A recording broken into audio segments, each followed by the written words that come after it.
지난 주일에도 마지막 때가 가까이 왔을 때 힘써야 할 것들이 있다고 말씀드렸습니다. 주님 다시 오실 때가 가까이 왔고 마지막 때가 가까이 왔을 때 더욱 힘써야 될 것이 있다면 첫째는 기도하는 것입니다. 그리고 둘째는 서로 사랑하는 것이라고 지난 주일 말씀을 통해서 함께 배웠습니다. 베드로전서 이제 5장까지 오셨는데요. 그래서 지난 한 주간 동안 가족을 많이 사랑하셨습니까? 예, 감사합니다. 예, 가족끼리는 사랑하는 거 아닙니까? 가족을 사랑하지 않으면 누구를 사랑하겠습니까? 때로는 우리가 제일 모르는 게 머리로는 알지만 방법을 몰라가지고 가족을 사랑해야 된다는 당위성은 인정하지만 어떻게 하는 게 가족을 사랑하는 건지 모르시는 분들이 많이 계시더라고요. 제가 몇 주 전에 설교하면서 여자분들이, 아내들이 좋아하시는 빈 그릇은 설거지 해놓은 빈 그릇이라고 그랬잖아요. 그랬더니 젊은 여자 집사님들 중에서 제게 오셔서 목사님 오늘 말씀에 은혜 받았어요. 그런 분들이 계시고 또 그 후로도 리포트가 들어옵니다. 목사님, 글쎄 우리 신랑이 설거지를 해주질 않나. 그런 설교 좀 자주 해야 될 것 같아요. 오늘 베드로전서 5장에 와서 보니까요, 오늘 우리에게 주시는 말씀을 보시면 너의 염려를 다 주께 맡기라. 우리 세 번째 대지이지만 그 전에 나오는 말씀을 보시면 특별히 장로님들에게 순종하고 또 직분을 맡으신 분들은 그 사랑의 사명을 다하라. 주님께서 가르쳐 주시고 있습니다. 첫 번째로 지도자의 사명을 기쁘게 자원하는 마음으로 감당할 때 하나님은 영광도 우리에게 더하여 주신다라고 약속해 주시고 있습니다. 오늘 성경에 보시면요, 재미있는 게 베드로도 장로님이었어요. 카톨릭에서는 베드로를 일대 교황이라고 그렇게 인정합니다. 그러나 개신교에서는 베드로가 장로님이에요. 특별히 우리 장로교에서는 베드로도 장로님이고 사도 요한도 장로님이고 목사들도 장로입니다. 그래서 장로교 헌법에 보시면요, 설교하는 강도권을 가진 장로는 목사고 치리하시는 장로님들은 장로님이라고 그렇게 되어 있어요. 그래서 굉장히 성경적인 직분이 장로라고 하는 직분입니다. 베드로 장로님이 다른 장로님들에게 부탁하기를 하나님의 양 무리를 돌봐주시되 억지로 하지 마시고 하나님의 뜻을 따라 자원하는 마음으로 기쁘게 하시면 하나님께서 영광을 주실 거라고 오늘 가르쳐 주시고 있습니다. 요한 3서에도 보시면요, 사도 요한이 나도 장로인데 가이오라고 하는 장로님에게 편지 쓰면서 정말 장로님의 직분을 잘 감당해 주셔서 고맙다고 칭찬하고 있습니다. 요한 3서는 아주 짧은 편지입니다. 그런데 거기서 장로님에게 가르쳐 주시는 것이, 그러면 장로로서 교회를 사랑하고 성도를 사랑하고 예수님을 사랑하는 방법은 무엇이냐? 그것은 나그네를 잘 대접하는 것이다 라고 되어 있습니다. 나그네를 대접하는 것이 왜 중요한가 하면요, 나그네의 속성이 있습니다. 나그네의 속성은 뭐냐면요, 한 번 보고 다시는 안 볼 가능성이 있다는 거예요. 스쳐 지나가는 사람이에요. 오늘 잘해줘도 그만이고 안 해줘도 그만이고 그냥 나그네인데 그냥 이 순간만 모면하면 다시는 안 볼 수도 있는 사람이 나그네임에도 불구하고 나그네를 잘 대접해 주신다는 것은 곁에 항상 있는 사람들은 얼마나 더 친절하게 잘 대접을 해주겠습니까? 그래서 요한 3서에서는 나그네를 대접하시는 가이오 장로님과 다른 장로님들은 훌륭한 분들이시고 그렇지 못한 사람이 있다고 요한 3서에 나와 있습니다. 이름이 참 재밌습니다. 디오드레베라고 하는 사람이 있는데 이 사람도 교회 지도자였던 것 같습니다. 교회의 지도자이면서도 불구하고 인색합니다. 의심이 많습니다. 낯선 사람들을 거부합니다. 심지어 나그네를 대접하는 교회의 다른 지도자들을 책망하고 교회에서 쫓아내기까지 했습니다. 그 사람의 이름이 뭐라고요? 디오드레베라고요. 이름도 되게 더러운 것 같아요. 디오드레베라고요. 사랑하는 성도 여러분, 나그네를 대접하는 거 쉽지 않습니다. 한 번 보면 그만이에요. 그러나 한 번 보고 다시는 안 볼 것 같은 사람까지도 돌봐주시는 장로님들은 존경을 받으시기에 합당하고 주님께서 큰 영광을 더하여 주실 것이라고 믿습니다. 저는 그런 의미에서 저희 교회 장로님들 얼마나 고맙고 감사한지 모르겠어요. 정말 훌륭하시고 존경하는 장로님들입니다. 교회 처음 오신 분들을 제일 먼저 앞장서서 달려나가 환영해 주시는 분들이 장로님이세요. 그러셨죠? 여러분들 경험해 보셨죠? 그래서 새벽 기도에도 나오라고 권하시고 빵도 먹으라고 가자고 그러시고 커피도 먹자고 그러시고 성도님들의 삶의 나그네로서 얼마나 낯선 땅에서 불편함과 어려움이 많을까. 두루두루 구석구석 신방하고 찾아가서 살피시고 어려운 일 있으면 상담도 하시고 고민도 해결해 주시고 삶의 문제를 해결하기 위해서 쫓아가 달려가시는 저희 교회 장로님들은 정말 훌륭하신 장로님이라고 생각하고요. 저는 얼마나 고마운지 모르겠습니다. 사랑하는 성도 여러분, 칭찬받는 교회 지도자가 되시기를 부탁합니다. 교회는 나그네를 환영하는 공동체가 되어야 한다고 저는 확실히 믿습니다. 나그네를 대접하는 사람을 미워하고 쫓아내는 것은 교회가 아닙니다. 제 말을 좀 믿으십시오. 나그네를 쫓아내는 교회는요, 교회가 아닙니다. 예수님의 공동체를 생각해 보시면 세리라고 멸시하지 않았습니다. 창녀라고 조롱하지 않았습니다. 귀신 들렸던 사람이라고 수군거리지도 않았습니다. 저 사람 옛날에 문둥병 환자 아니었어? 그런 얘기 절대 하지 않습니다. 율법의 잣대로 평가하고 누가 더 죄인인가 조사하고 따지는 공동체는 예수의 제자의 공동체가 아니고 율법주의자들의 공동체이고 바리새인들의 공동체입니다. 그들은 서로 모이면 나는 얼마나 더 깨끗하고 너는 얼마나 더 죄인인가를 비교하는 데만 모든 관심이 집중되어 있던 사람들이 유대교 지도자들이고 바리새인들이었는데 교회는 그런 모습과 정반대의 모습이 되기를 부탁드립니다. 예수님은 하나님의 나라를 선포하시면서 세리와 창녀들과 같은 식탁에서 식사를 하셨습니다. 유대인들은요, 정말 자기와 수준이 비슷한 사람이 아니라면 함께 식사도 안 한다고 합니다. 요즘 젊은이 말로 인싸, 아싸라고 들어보셨습니까? 아시는 분도 계시고 모르시는 분도 계시는데, 인싸라고 하는 것은 인사이더라는 말이고요, 아싸라고 하는 것은요, 아웃사이더라는 말이에요. 유대인들은요, 인싸들하고만 밥을 먹지 아싸하고는 밥을 안 먹는 거예요. 근데 예수님은 이상하게 아싸들하고 밥을 드시는 거예요. 세리하고 밥을 먹고 창녀하고 밥을 먹고 문둥병 환자였던 사람들과 귀신 들렸던 사람들과 함께 식탁에서 밥을 드시니까 바리새인들이 하는 말이 아주 가짜 뉴스를 퍼뜨리기 딱 좋은 거죠. 죄인들과 함께 친구가 되어서 밥을 먹으면 곧 뭐라고 말할 수 있습니까? 죄인이라고 뒤집어 씌우기 딱 좋은 거예요. 그런데 예수님은 이 가짜 뉴스를 보기 좋게 굿 뉴스로 뒤집어 엎으시는 주님이십니다. 사랑하는 성도 여러분, 사실 죄인들은 죄인들끼리 모이면요, 소망이 없어요. 그리고 죄인들은 죄인들끼리 모이면 서로 미워하고 정죄합니다. 때로는 죄인들이 한 통속이 될 때가 있는데 더 큰 죄를 짓기 위해서 한 통속이 되고 협력이 되고 자신들의 죄를 덮고 가리면서 더 어마어마한 악을 만들어냅니다. 그러므로 죄인들은 미워해도 소망이 없고 죄인들은 협력해도 소망이 없습니다.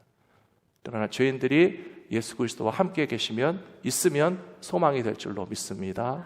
예수님은 죄인들이랑 친구 되니까 예수님도 죄인이라고 하는 그런 비난과 조롱을 십자가로 보기 좋게 뒤집어 엎으시고, 봐라, 죄인이 의인 될 수 있다. 죄인들이 죄에서 벗어날 수 있다. 하나님 앞에 의롭다 하심을 받을 수 있는 권세와 능력이 예수님께서 감당하신 십자가에 있다라고 하는 것을 보여주심으로써 가짜 뉴스가 될 뻔했던 소식이 굿뉴스 되게 하시는 예수님이신 것을 확실히 기억하시고 주님과 동행하시는 믿음의 백성들 되시기를 축원합니다. 두 번째로, 하나님은 겸손한 자를 높이시고 귀하게 사용하여 주십니다. 오늘 베드로전서 5장 5절에 보시면요, 젊은 자들아 이와 같이 장로들에게 순종하고 다 서로 겸손으로 허리를 동이라. 하나님은 교만한 자를 대적하시되 겸손한 자들에게 은혜를 주시느니라. 아멘. 오늘도 예배 가운데 은혜 받기 원하십니까? 방법은 간단합니다. 겸손하시면 됩니다. 교만하면 은혜를 못 받습니다. 제 잘못이 아닙니다. 여러분 책임입니다. 하나님은요, 겸손한 자에게 은혜를 주시고 교만한 자는 하나님이 대적하신다라고 되어 있습니다. 나이가 많고 적은 것과 상관없이, 지식이 많고 적은 것을 상관없이 내가 최고고 나만 옳다라고 착각하시는 분들은 교만하신 분들입니다. 절대적으로 옳으신 분은 하나님밖에 없으십니다. 모든 인간들은 불완전하고 끼우러져 있습니다. 바이어스가 있어요. 완벽하게 공평하다고 말할 수 있는 사람은 아무도 없고요. 나의 지식이 완전하다고 주장할 수 있는 사람도 아무도 없고요. 우리는 다 자기의 이익을 추구하는 이기적인 존재들입니다. 그러면서 어떻게 나는 온전하고 당신은 틀렸다라고 그렇게 과감하게 선포할 수 있습니까? 하나님 외에는 옳으신 분이 없으시고 하나님 외에는 정의로우신 분이 없기 때문에 우리는 나만 옳다라고 하는 착각에서 빨리 벗어나야 됩니다. 그리고 내 힘으로 많은 일을 할 수 있다라고 하는 착각도 버리셔야 됩니다. 젊었을 때는 누구나 큰 포부가 있어서 내가 세상을 변화시키리라, 그런 생각들 한 번씩 해보셨죠? 젊은이들에게는 이런 말이 통해요. 야, 나와 함께 세상을 변화시키자. 멋있어 보입니다. 근데 해보십시오. 세상 변화시키는 게 쉬운가? 그러다 보면 이제 우리 동네나 변화시킬까 하는 식으로 마음이 줄어드는데요. LA에 있는 홈리스 구제하는 것도 쉽지 않아요. 세상의 변화가 웬 말입니까? 우리 동네에 있는 홈리스도 못 도와주는 우리들 수준을 생각하면, 그러면 동네를 변화시키는 것도 어렵겠고 우리 가족들이라도 변화시켜야 되겠다 하는데 가족들도 내 말을 안 들어요. 가족도 변화를 못 시킵니다. 결국은 깨닫는 것은 나라도 변해야 되겠다 하는 겸손함에 이르게 되는 것입니다. 사랑하는 성도 여러분, 누구라도 세상을 변화시키려고 하는 시도를 하시는 것은 멋있는 일입니다. 하나님의 나라가 될 수 있도록 세상을 복음으로 변화시키시게 되기를 부탁합니다. 그러나 나로부터 그리스도의 십자가 안에서 변화되고 나의 가족이 변화되려면 내가 변화해야 되고 이 도시가 변해야 되려면 크리스찬들이 주 안에서 새로워져야 될 줄로 믿습니다. 아직도 나이가 젊으신 분들은 세상을 변화시키겠다는 큰 포부가 가슴속에 더 많이 있으실 겁니다. 그래서 모든 기성세대와 이 땅의 어떤 제도들이 굉장히 불합리하게 보이실 거예요. 저도 어렸을 때 참 철없는 소리를 많이 했습니다. 지금은 이렇게 강단 위에 서서 그럴듯한 소리를 하고 있지만 저도 어렸을 때는 참 철없는 제 자신의 모습이 생각날 때마다 창피해서 죽겠습니다. 제가 했던 가장 철없는 소리 중에 하나는 저희 아버지한테 제가 대학교 1학년 때쯤 드린 말씀인 것 같아요. 아버지를 비롯한 우리 교회 장로님들은 다 왜 이렇게 표정이 어두우십니까? 그런 소리를 했어요. 학교에 가서 이제 링컨의 이야기를 읽으면서 남자는 40살이 되면 자기 얼굴에 책임을 져야 된다 하는 글 한 줄을 읽고 저희 아버지한테 가서 한 소리가 그 소리예요. 아버지, 링컨 대통령은 40살이 되면 남자가 자기 얼굴에 책임을 지라고 했는데 아버지부터 제발 좀 얼굴 좀 피시고 우리 장로님들 얼굴이 좀 밝으셨으면 좋겠어요. 그랬더니 아버지가 웃으시면서 네가 뭘 아냐. 네가 때가 되면 알게 될 것이다. 장로님들이 얼마나 교회에 고민도 많고 걱정도 많고 교회를 위해서 열심히 일하시고 그러니까 좀 심각하실 수도 있는 거지. 참 제가 생각해도 왜 이렇게 철없는 소리를 했는지 모르겠어요. 다행한 것은 우리 교회 장로님들은 표정이 참 밝으세요. 평안하세요. 미소가 많으세요. 저는 너무 감사한 일이라고 생각합니다. 사랑하는 성도 여러분, 집안에서 아버지 얼굴이 표정이 밝으면 온 식구가 다 편안합니다. 근데 밖에 나갔다 들어오시는 아버지의 어깨가 처져 있고 표정이 어두우면 괜히 식구들은 안절부절하잖아요. 뭔 일이 있는가. 사랑하는 성도 여러분, 하나님께서 우리에게 밝은 빛을 비춰주시고 우리의 지도자들에게 소망을 주시고 믿음을 주시고 평강을 주시기 때문에 여러분들의 가정과 우리 교회가 더욱더 하나님의 뜻을 기쁨으로 따라갈 수 있도록 지도자들에게 순종하십시오. 그리고 겸손한 마음을 가지십시오. 하나님께서 은혜를 내려 주실 것이라고 믿습니다. 겸손한 사람들에게 하나님께서 은혜를 주시는데요, 겸손함이란 다름이 아니고 빈 그릇을 준비하는 거예요. 우리의 마음의 그릇에 뭔가 다른 게 가득 차 있으면 더 이상 채워질 자리가 없습니다. 우리가 하나님 앞에 나와서 하나님, 저는 빈 그릇입니다 라고 겸손히 낮추면요, 하나님께서 우리 인생에게 부어주세요. 오늘도 성찬에 참여하시게 될 텐데요, 이 성찬을 참여하실 때 여러분들이 배고픈 마음으로 참여하시게 되기를 저는 초청하고 싶습니다. 육신의 배고픔이 아닌 영혼의 배고픔이에요. 교만한 사람들은 자기가 굉장히 많은 것을 가지고 있는 줄로 착각을 합니다. 그리고 내 스스로의 힘으로 나의 필요한 것들을 채울 수 있을 것이라고 하는 착각과 자신감으로 만만합니다. 하나님 필요 없다고 그럽니다. 예수님 안 계셔도 괜찮다고 그럽니다. 성찬 안 먹어도 아무것도 아닌 떡과 잔을 가지고 그렇게 교회에서 비싸게 구냐, 그런 생각 하실지도 모르겠어요. 예수님을 만나서 은혜를 받은 사람들의 공통점은 지극히 겸손했다는 뜻입니다. 예수님 앞에 찾아온 죄인들이 겸손했고, 병든 사람들이 겸손했고요, 문둥병 환자들이 무릎을 꿇고 주여 불쌍히 여기소서 하면서 예수님 앞에 매달렸습니다. 어떻게 보면 그런 사람들은 겸손할 수밖에 없는 상황이었겠다라고 생각하시지만요, 그렇지도 않아요. 병든 사람들이 다 겸손한지 아십니까? 병 들었어도 여전히 자신만만하고 교만의 극을 달리는 사람이 있을 수 있습니다. 실패했어도 큰 소리 치고요, 여러 가지 문제와 죄악이 많이 있는데도 불구하고 요즘엔 죄인들이 더 고개를 빳빳이 들고 왜 나만 갖고 그래 그러는 세상이잖아요. 은혜를 받지 못합니다. 예수님이 필요하지 않다고 거부합니다. 그런데 겸손한 사람들은 나의 상황과 조건과 관계없이 주님 앞에 무릎을 꿇고 아무리 멸시와 천대를 당해도 주님을 향한 갈망의 빈 그릇이 점점 더 깊어지고 넓어지는 거예요. 수로보니게 여인이 이방인은 개다라고 주님 말씀하셨어요. 화를 벌컥 내는 것이 아니고요, 그렇습니다 주님, 개가 주인의 밥상에서 떨어지는 부스러기라도 좀 먹으면 되지 않겠습니까? 그게 겸손이에요. 겸손한 그릇에 주님께서 은혜를 채워주시지 않겠습니까? 회당장 야이로가 예수님 앞에 찾아왔습니다. 회당의 짱이란 말이에요. 그런데도 불구하고 내 딸을 살리겠다고 예수님 앞에 무릎을 꿇고 간청하는 회당장 야이로는 겸손의 넓은 빈 그릇을 준비한 사람이에요. 딸이 아파서 죽어가는 모든 아빠들이 다 기도하는 거 아닙니다.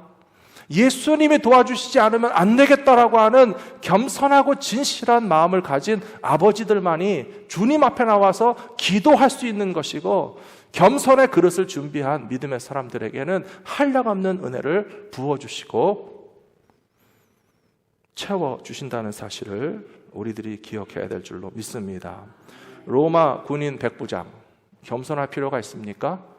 점령군의 장교입니다. 100명 이상의 로마 군인을 통솔하는 그런 지도자입니다. 예수님께 사람을 보내서 우리 집에 하인이 병들었으니 주님 명령하시면 우리 집 하인의 병이 낫겠나이다. 로마 백부장이 점령군의 권위와 세도를 일체 주장하지 않고 예수님을 최고의 명령권자로 인정하면서 겸손했을 때 그 집안의 하인의 질병이 낫는 고침을 받았습니다. 사랑하는 성도 여러분, 우리가 겸손의 빈 그릇을 준비하고 주님 앞에서 낮출 때에 우리를 더욱더 채워주실 것이라고 믿습니다. 끝으로 성도들에게 염려는 아무 소용이 없고요, 오직 전능하신 하나님을 바라봐야 합니다. 오늘 베드로전서 5장 7절의 유명한 말씀입니다. 같이 한번 읽어보실까요? 너희 염려를 다 주께 맡기라. 이는 그가 너희를 돌보심이라. 한 번 더 읽겠습니다. 너희 염려를 다 주께 맡기라. 이는 그가 너희를 돌보심이라. 아멘. 저는 이 말씀의 영어 표현을 좋아합니다. 영어로 된 표현을 보시면요, Cast all your anxiety on him because he cares for you 라고 되어 있습니다. anxiety, 초조하고 불안하고 근심되고 걱정되는 염려를 어떻게 하라고요? cast, 던지라는 거예요. 낚시하시는 분들이요, 낚싯대 끝에 줄을 묶고 줄 끝에다가 무거운 추를 달고 휘 돌려서 멀리 촥 던지는 거를 캐스팅이라고 한다면서요. 염려를요, 제발 좀 던져버리세요. 붙잡고 계지 마시고 짊어지고 가지 마시고, 근심과 걱정과 염려는 믿음의 사람들에게 합당치 않습니다. 너희의 염려를 주님께 조금만 맡겨라 한 게 아니고요, 다 맡겨라 돼 있어요. 다 맡겨라. 근데 얼마나 많은 크리스찬들이 많은 염려를 다 자기가 짊어지고 갑니다. 길에 나서면 교통사고가 무섭고, 비행기 타면 떨어질까 무섭고, 배를 타면 빠질까 무섭고, 사람 만나면 상처받을까 무섭고, 사업을 하면 실패할까 무섭고, 직장 다니면 나쁜 주인 손님 만날까 무섭고, 식당에 가면 조미료가 무섭고, 병원에 가면 병 옮을까 무섭고, 교회 가면 상처받을까 무섭고, 친구 만나면 도와달라 할까 무섭고, 숨을 쉬면 미세먼지의 환경 호르몬이 무섭고, 물은 어떻게 마시고 음식은 어떻게 먹고. 현대인의 최대 질병은요, 건강염려증이고, 건강염려증을 치료하는 방법은 참 놀랍게도 카더라 통신이라고 합니다. 그러니까 안 낫는 거예요. 근심과 걱정은 가득하고, 비전문가의 카더라 모르십니까? 뭐라 카더라, 이래 카더라 저래 카더라, 카더라 가지고 낫는 것이 아닙니다. 모든 염려를 주님 앞에 다 던져 내려놓으시면 주님께서 담당해 주시고, 염려와 근심과 걱정을 넉넉히 이겨내게 해 주실 줄로 믿습니다. 빌립보서 4장 6절에도 보시면요, 같이 읽겠습니다.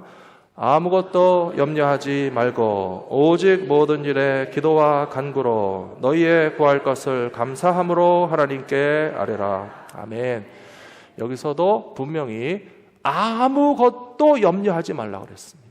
어떤 거는 염려해도 되고 어떤 거는 염려하지 말아라 하는 것이 아니고요, 모든 것이 다 염려할 필요가 없는 것입니다. 100%. 모세와 이스라엘 백성들이 홍해바다를 건널 때에 염려하지 않고 양쪽에 바닷물이 벽처럼 쌓였는데 그 가운데 길을 소풍 가듯이 건너갔어요. 만일에 염려 걱정했다고 해보십시오. 바닷물이 갈라져서 벽처럼 쌓여 있는데 길을 보지 않고 물을 볼 거예요. 야, 이 물이 쏟아져 내리면 어떡하나. 한 발짝도 나아가지 못합니다. 벌벌 떨면서 아마 감히 그 바다가 갈라진 땅으로 걸어가기보다는 갈까 말까 그 바닷가에서 근심과 걱정과 두려움에 휩싸여서 아마 다리에 힘이 풀려서 주저앉았을 거예요. 그런데 이스라엘 백성들은 갈라진 바다 사이를 마른 땅과 같이 건너갔단 말이에요. 하나님이 원하시는 것은 염려 걱정 없는 믿음을 보기를 원하시는 것입니다.